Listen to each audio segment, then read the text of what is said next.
All right, it's time to talk about PLCs. So we're going to catch up on a few things. So far, what we've looked at in terms of how the PLC operates, we've looked at, we can call them discrete inputs.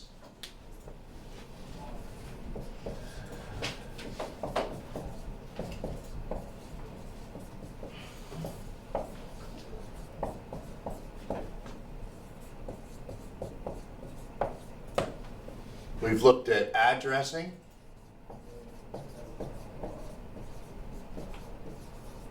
We've looked at bit versus word addresses.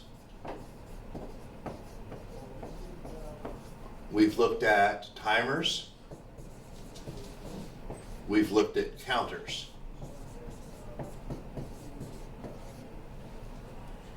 Right, so far, that's basically what we've done. I actually had a question about the movers. Yes. I couldn't remember or figure out how to get it to just move and display my counter on the I/O simulator. Okay. I was trying to do the parking lot thing. Oh, all right. And So, I was trying to put the counter over onto the display, and I can't remember how to do it. all right. Do you have the software, right? Yeah. So you can tell me what the addresses are. The counter is C50. So the counter that you're using is C50, right? And as part of C50, you have C5:0, and these are counters, right? Yeah. You have dot. What are the things that you have in your counter? Preset and accumulated. You have C50.ACK. Okay, that's what I was doing wrong. I was doing /ACK. Right, remember dot is the whole, that's this part right here. So C5:0.PRE is different than C5:0/OVL. Overload is 1 bit.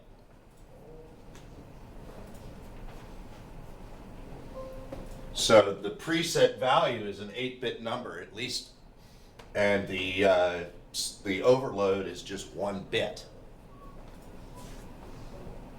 You see the difference? Does that make sense? Are you trying to fix it? Yeah, that's what I was doing right now.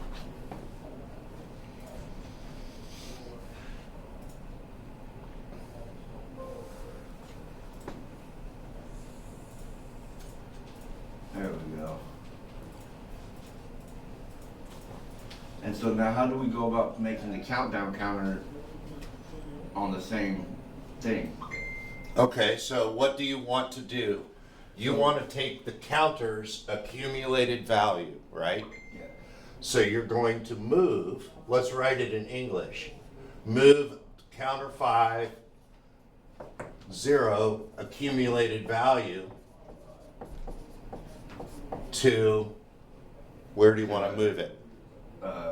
60. Output, Yeah, output 60. output 6, Or output 6, yeah. dot 0. Well, yeah, but no, what I was saying is, so you do it, because we were doing I was trying to do the parking lot thing so that you would have the count up when the cars come in and then you get count down on the same counter if one leaves. Right. So do I just put in another move with another counter? You only need 1 counter to do that. Let me get rid of this and we'll get into that a little bit. All right, so I have 2 gates, right? An input gate and an output gate.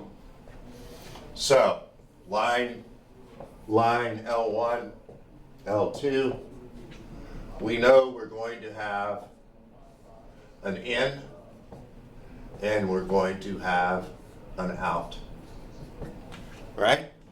And whatever addresses you use for that is entirely up to you. Yeah. Okay, what is the in going to do? It's going to, Count up as the cars come in. so I'm going to use CTU, right? And I'm gonna use C5, and I guess you're using 0, Yeah. right?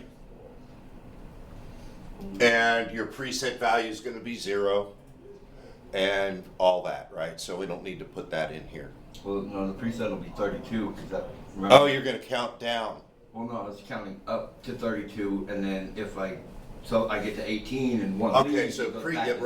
right, preset is 32, right? Yes. And your accumulated, of course, should be 0. That's what I meant to say, but I Yes. didn't quite get it. And then over here, CTD, right? Use the same counter. Okay. No, I don't, I think you still have to put the preset as 32 and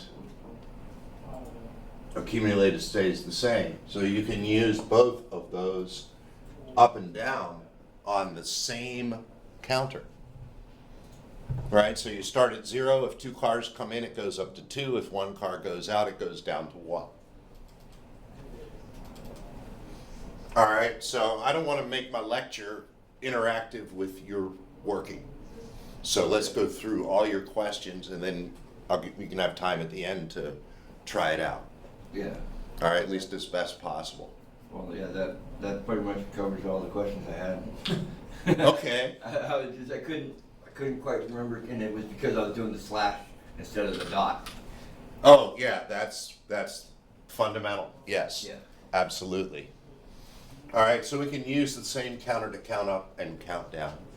And then we can take that count value. I don't know if you've done this yet. Have you copied the count value over to the display? That's what I was having problems with doing. That's why I was asking about why. But like I said, I was using slash instead of dot. Okay, so the only that's thing I solid. was getting is when I hit it, the display would just jump up to 8,000 for some reason, and just stay there. Oh, yeah. I was like, that's not right. Yep. But yeah, okay. All right, good. So you're Yep. all set to All go? set, yep. Perfect.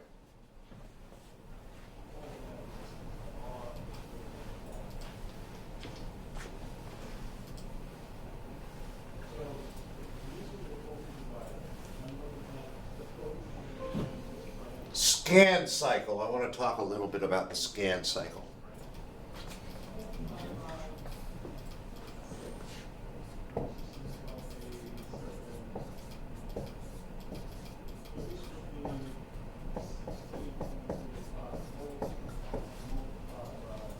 First thing that happens is the PLC reads all of the inputs, puts them into a separate memory location, kind of like latching them in or reading them all in at once to see what they are. And then to program runs one cycle, 3, write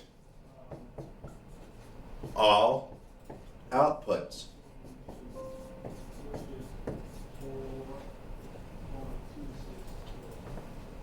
And then step 4 is do a self-test.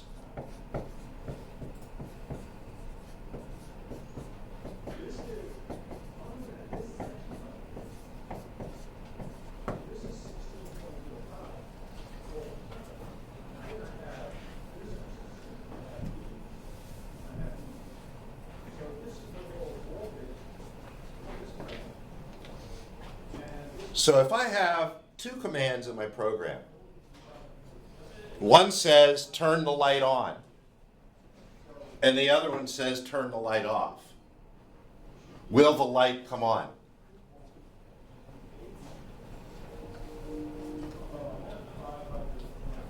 Based on this sequence of events. It'll turn on then off, right? I'm gonna say no. Or you said turn it off and then turn it on? Turn it on, then turn it off. Oh, then yeah. So it's going to do this. Yeah, it should turn it on and then turn it off. But how will it do that if it follows that set of instructions? Because here it's going to read all the inputs, right? Then it's gonna turn it on and turn it off, and then it's gonna write all the outputs. So it's gonna be off when it reads the inputs. The program is gonna turn it on and then turn it off. And by the time it sends the output, that one was an intermediate event. Because during the program, it changed from a 1 to a 0. So when you wrote all the outputs at the very end, that 1 was missing. Does that make sense to you? That it reads the inputs, this is what I have, runs the program. Whatever happens in the program, in a sense, doesn't matter. At the end, it takes whatever the program came up with through its whole cycle and shits it out. So if during that cycle, the light turns on and then off again, you'll not see it.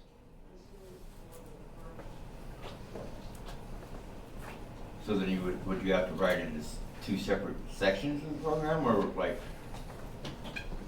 Well, would you could say say something like Like this. you say on the same line, or as 2 different rungs? What you would have to do is, if you did something like this, when you turn the light on, also turn on with a latch B3:0/0, which is a single bit out in your bit farm. And then if the light turns off, that does not affect this command.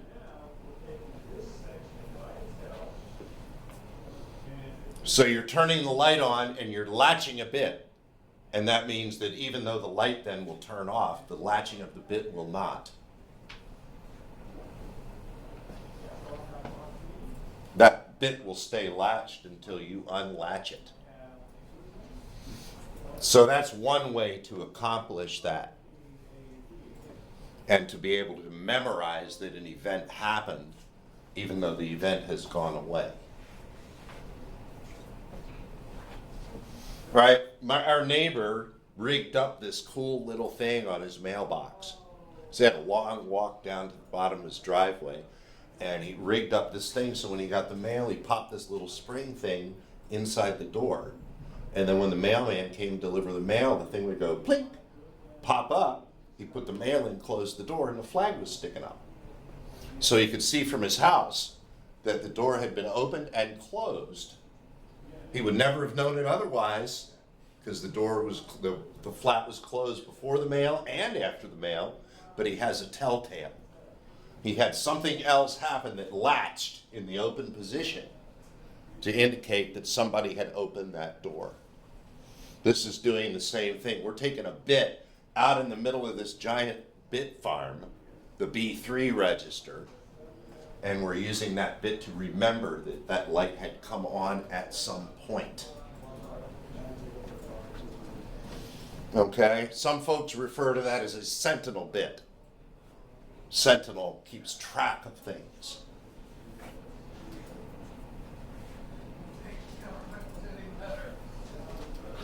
Okay, so you have to be aware of that in your program, that scan cycle. It doesn't read the inputs as it runs the program. It reads all the inputs first and then runs the program according to those inputs.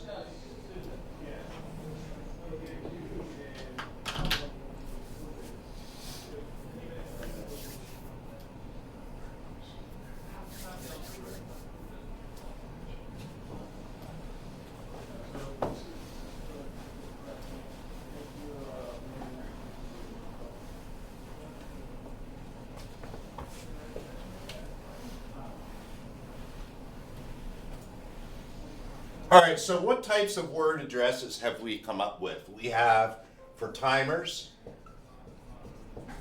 we might have T4:0 dot. What are the dot values that we have for timers? Do you remember? We're kind of reviewing, but not quite. What was it? We know we had time base, which we can't change. What else did we have? when we talked about timers. We loaded in a value and then we counted down. What were the names of those? So if you have the program open, just grab a timer and tell me what the things are that you have to fill in. Timer, time base, preset, and accumulate. So we have preset, add T4:0.ack, right?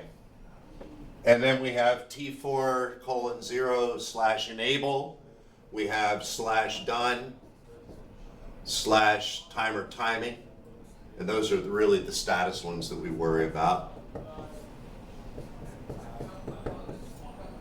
And for counters, we have C5:0 dot preset. We have C5:0 dot, what's the other one? For counters, Yep, preset, and accumulate. same thing, Yeah. because they are the same thing. We have some other ones of these though, /CTU, /CTD, I don't know, what other ones do we have? Overload? Underload? I forget what the 3-bit thing is for that. Underload, UNL? All of these can be used to make decisions.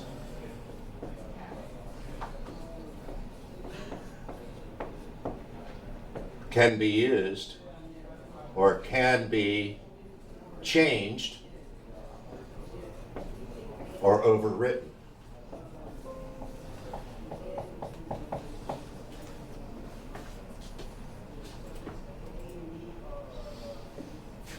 And this is words only.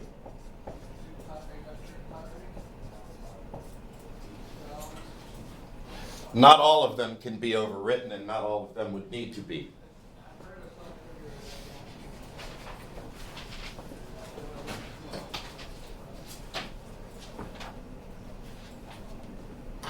Let's say, for example, I have a 30-second timer.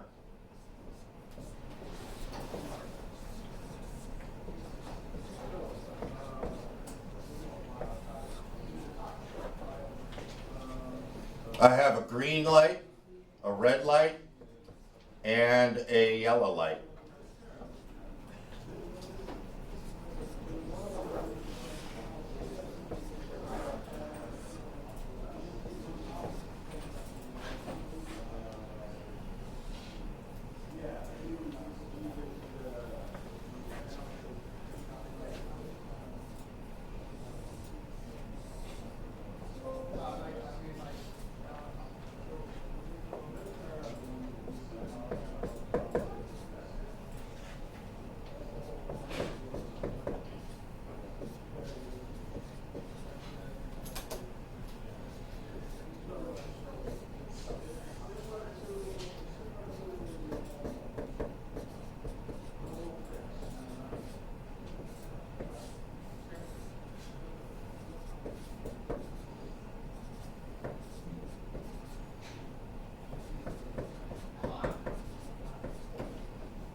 My drawings aren't the best, but I think it'll get the point across. We have a timer that starts up here. 30-second timer. When it gets to, when EQU looks like what word? Equalizer. Equal. So when T40 accumulated value is equal to 10, we're going to turn on the green light. When the T4 accumulated value is equal to 20, we're going to turn on the red light. And when it's equal to 25, we're going to turn on the yellow light. So we can make decisions predicated on the values that our timer creates as it times.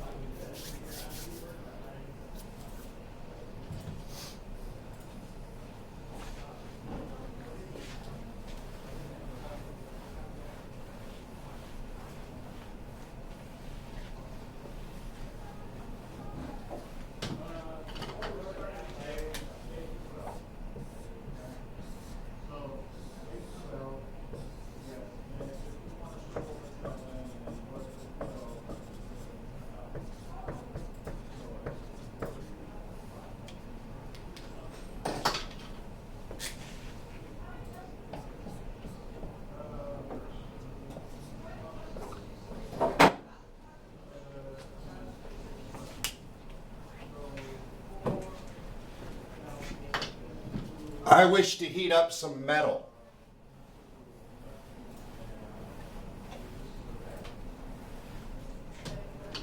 Which takes longer to heat, aluminum or steel? Steel, much denser, longer to heat. So my calculations tell me that for aluminum, I need to heat that up for 30 seconds.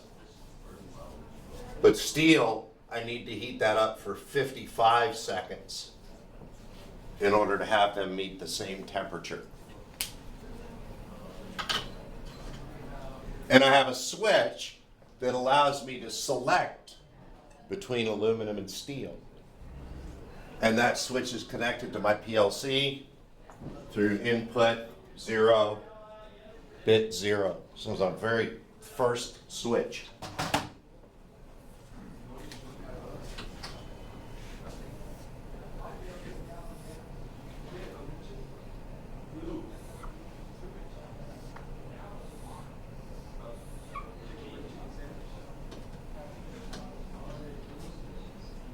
Oh, wait a minute. I want to do it this way.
So I have my switch represented, I00.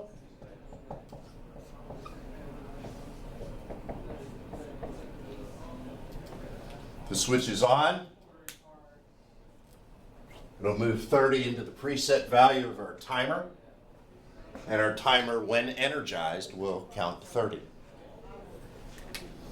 If, on the other hand, I set the switch to steel, a 0 energizes this contact, and that then moves 55 into their preset value.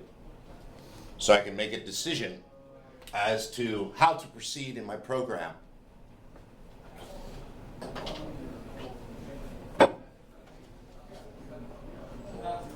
Okay, and that's only one way to do that. There's many different ways that we could get this to happen.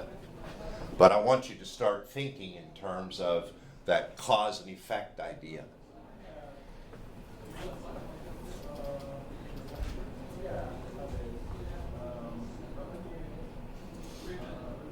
Okay, the way I have this notated up here, the line means it's 0, so if it's a 1, it's aluminum. If it's a 0, it's steel. A 1 is aluminum, and a 0 is steel. Just a way of notating that switch actually has two functions in a way. It's not just on and off, it's selecting between two different things. Could we have separate switches for aluminum and steel? Yeah, but what happens when you turn aluminum and steel both on at the same time? You have to add something to your program so that they cancel one out. That's right. And then somebody presses the button, they walk away, and they come back and it's sitting there with a red light flashing, just wasted 10 minutes. So that's why we'd have to lock that combination out. And this prevents that from being the case. It can't be neither and it can't be both. It can only be one or the other. We call that exclusive or. One or the other, but not neither and not both. All right, any questions on, I'm just giving you guys some random ideas, things to think about today, which is where we'll start moving into a little bit more architecture and programming structure.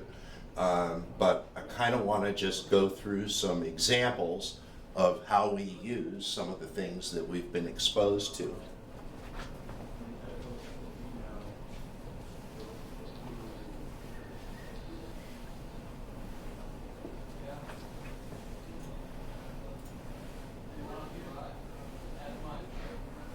How are we doing on time? 9:28. All right, so I'm going to introduce this today, and then we're going to finish this discussion next week. But I want to talk about sequencers.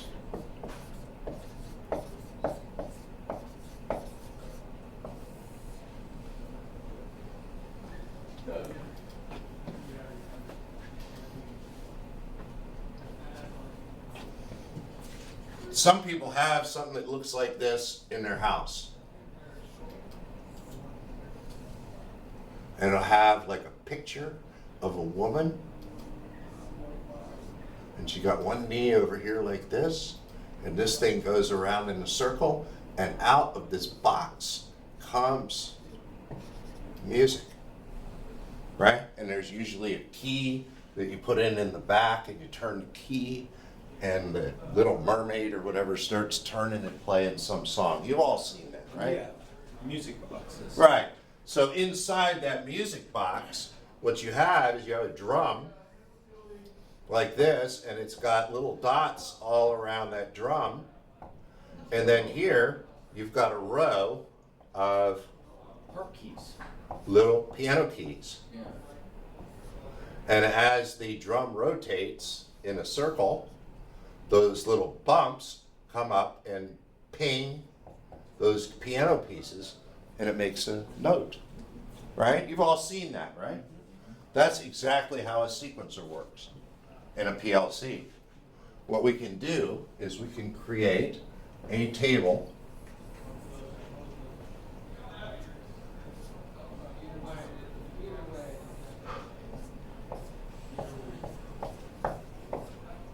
I should just do a bunch of them.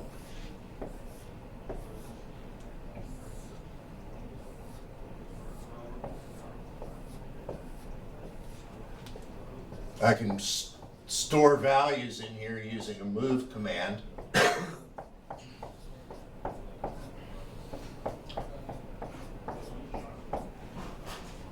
And I can basically store these in, I don't know, N70, N71, N72 in our integer farm, where we're looking at these as big chunks. And then I can route these one at a time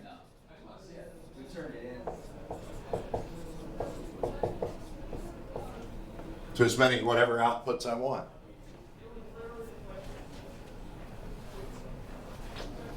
So where this makes sense to look at is in the traffic lights. 8 bits. North, south, green. North, south, yellow. North, south, red. North, south, walk. East, west, green. East, west, yellow. East, west, red. And east, west, walk. Okay, so that gives me both of my 2 directions on my traffic light. Where am I going to start? I'll start with north-south being green. And if north-south is green, what's east-west? Red. Red. East-west is red, so we'll put a 1 there. East-west being red, if north-south is green, then north-south walk should also be on. Right? Yep. The rest will be off, and they will be zeros. That then becomes the first line in our sequence. I'm sorry, Lennon, I gotta go. I'm not feeling well today. All right. Doesn't matter, man. You sick, stomach? Yeah, Okay. I think I got myself a mild case of food poisoning because I'm riding that roller coaster right now. All right. I'll see you later. Take care of yourself. Yeah.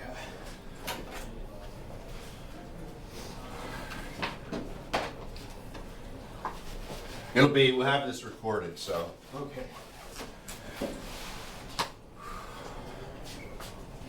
So this will be the first line in our sequencer. What happens after this?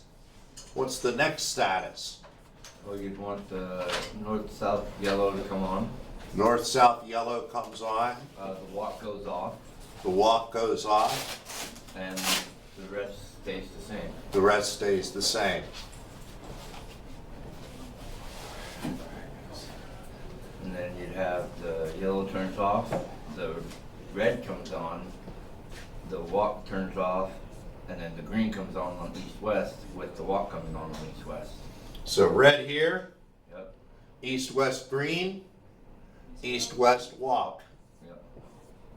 Okay, so now we have 3 entries, and we would just continue to write down all of those, and then we would store that information in memory, and then memory will access that as we go through the sequence.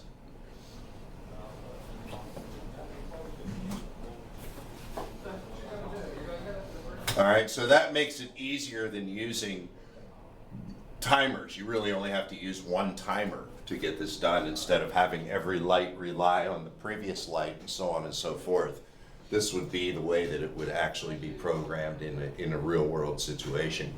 Because it's really easy. If you want to make a change, just go change one of the bits in the bit farm. You don't have to change timers or any of that stuff. You just change the bits in the bit farm. And furthermore, remember how we talked about that we could move values into our controls so we could change the count values and change things? If someone presses the walk button, we can change where we are in the sequence and immediately go to the part where it turns yellow in the other direction. So if somebody presses the walk button, we simply we rewrite or move into our sequence pointer where we are in the sequence, and we can change the order that we move in. This is what we will talk about next week when we go into the sequencer full bore. I think he left his stuff here. What? Left his bag here. Hope he's all right.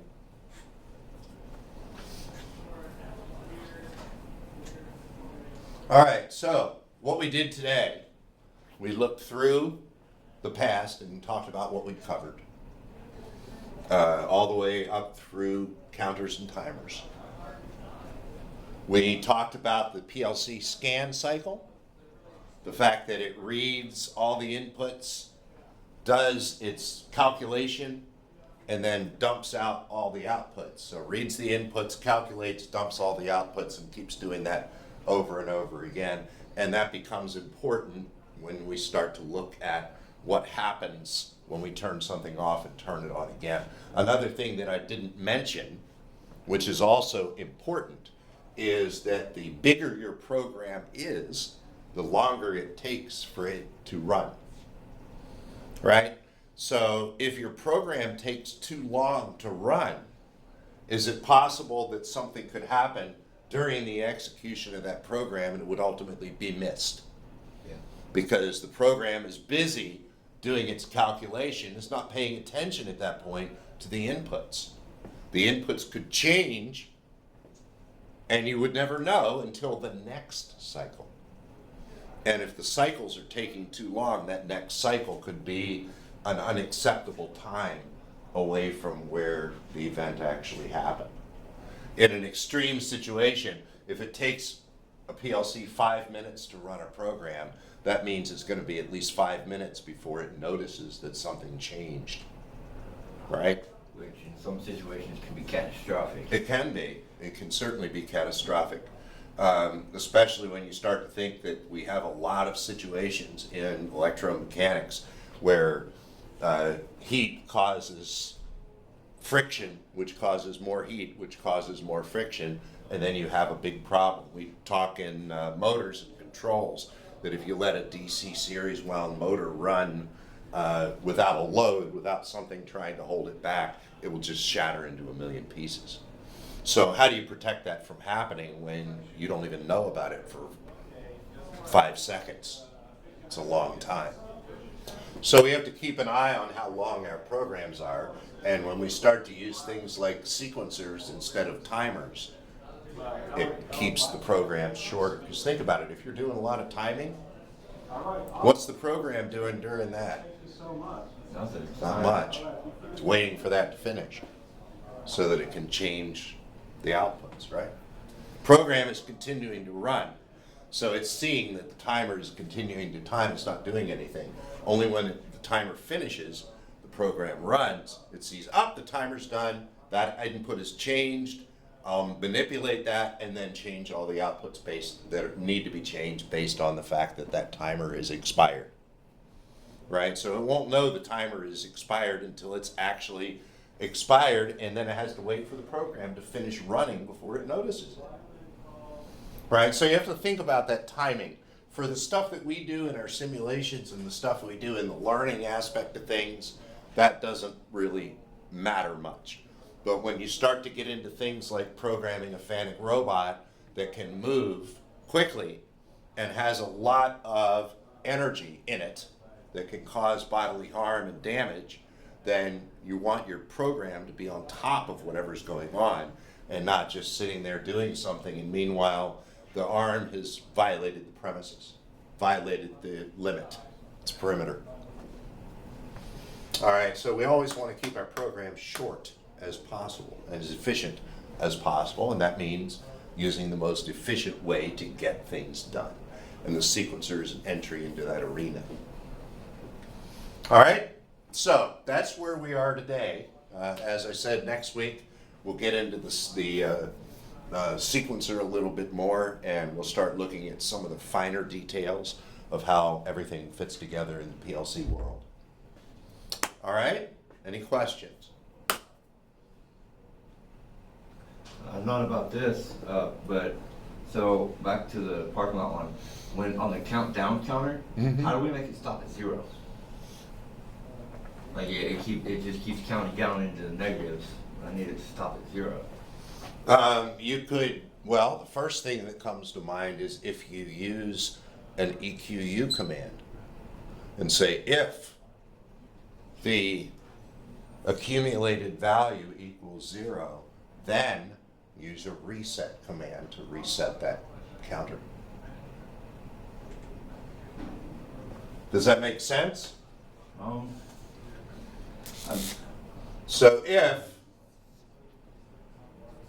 what is it, C5:0.ACK EQU 0, then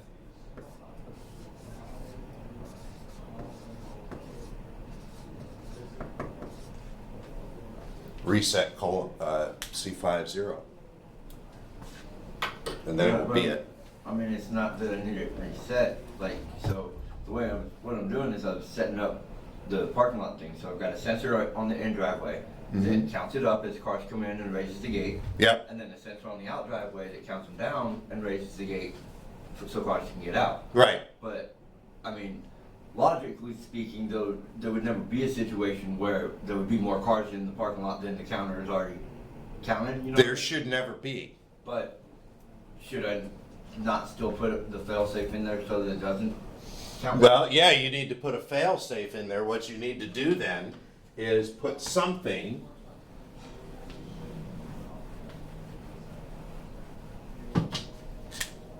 between the gate,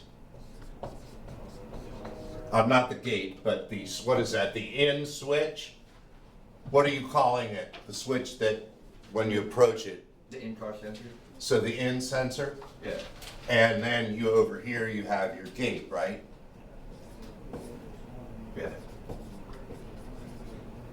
What you have to have somewhere in here is a block that says lot full. Yeah, I do. So if the lot's full, it won't allow anybody to go in. Yeah, I have, that's what, so then as long as I have it like that, I don't need it to worry about being able to count in the negatives?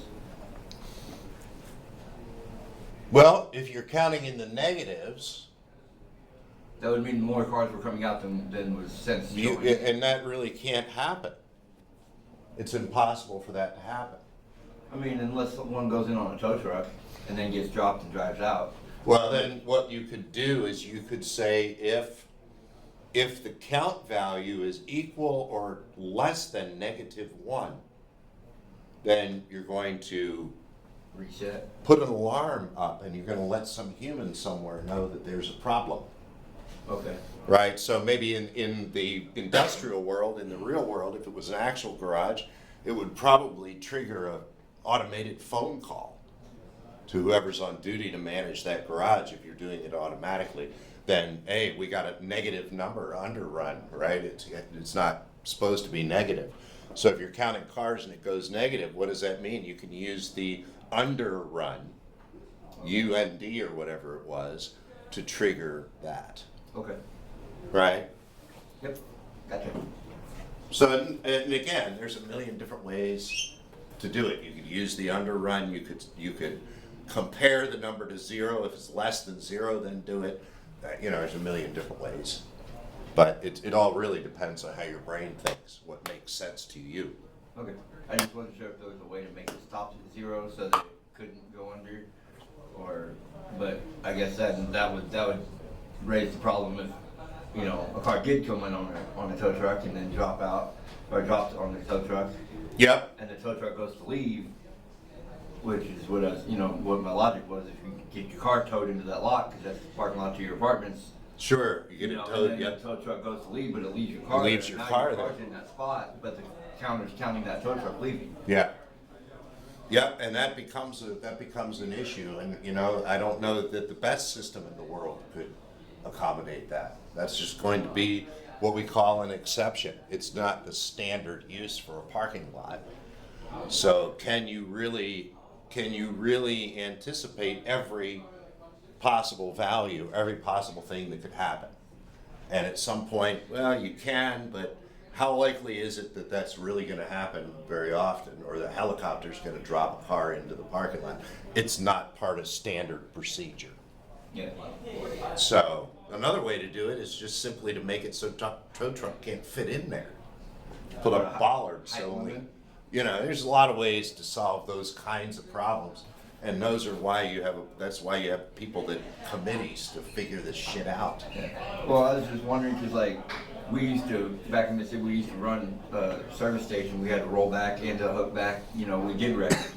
And at least half of our personal tow calls weren't to a shop, they wanted us to tow it back to their place of living. Yeah. So if they live in an apartment with a counted lot, we tow the car in there, and then it counts our truck coming out. Yeah. Then the lot counts off on the lot. Yeah. So yeah, that becomes an issue. The only way around, you can start to throw technology at it. You could take a picture of every car that goes in and out, and then compare it with pictures of tow trucks, and then figure that out. If a tow truck came in there, there's ways to do A it. little bit more advanced processing than PLC. But a PLC would be invaluable in doing that. But the problem is, you're gonna throw a big pile of money at something that's gonna happen once in a blue moon, and nobody's ultimately gonna die probably because they couldn't park. Yeah. You'll have a pissed off customer, but is it worth $500,000 to not piss off one customer every 6 months? That's a decision that you have to make. So yeah, these are good questions, and they illustrate to point out that all of those decisions are really context dependent. They depend on what the environment is. What the right answer is for your parking garage might not be the right answer for somebody else's. Yeah, and then you have the risk of snowfall, and you have all things to deal with that. It makes it real difficult. All right, anybody else have any questions on anything? Then we'll go ahead and conclude.